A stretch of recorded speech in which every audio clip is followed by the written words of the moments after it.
From her beginnings as a self-taught artist in Lipa City, Batangas, she has transformed her passion into an internationally recognized artistic journey with her works exhibited across Europe, North America, and Asia.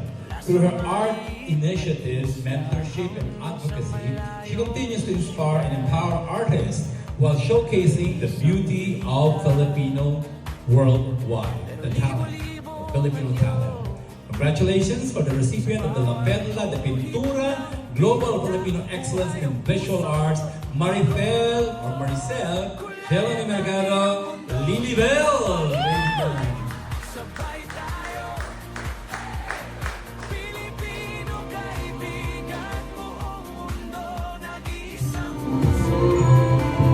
Please stand by for the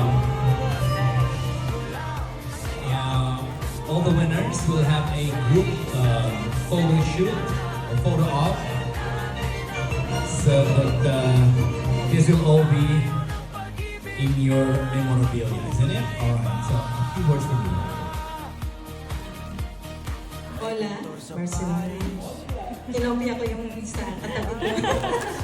Ayan, so iyakin din po ako. First of all, I would like to say thank you to Miss Amor and the whole team. And I'm here with my daughter. So this award is so special for me because this is dedicated to my late mother. And siya yung naging inspirasyon ko at motivasyon para ipakita sa buong mundo ang creativity at kumbaga nagre-represent ko ako to be nagre-represent ako na isang pintor dito sa abroad. Hindi lamang yun, gusto ko po makatulong din sa mga kababayan natin, mga pintor. Isa na dun sa naging parte ng advocacy at project ko, ang La Modern Moi, nakasama ko din si Atty. Tay. Thank you so much, and she's very supportive to me.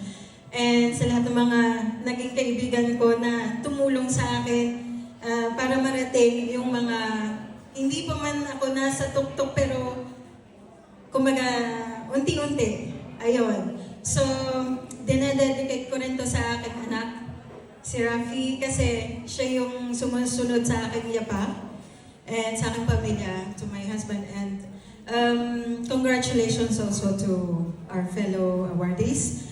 At hindi po ako magaling magsalita, pero masaya-masaya po ako na nandito ako ngayon sa event na to. Thank you, Ate Angie rin. At sa inyong lahat po, maraming salamat. And God bless us. Hindi ba magandang sabi na hindi pa siya marunong magsalita, no? Alright, congratulations, ma'am. Thank you very much. And then I would like to call Mama Amor again. Wow! Ate, yan na. Tingin?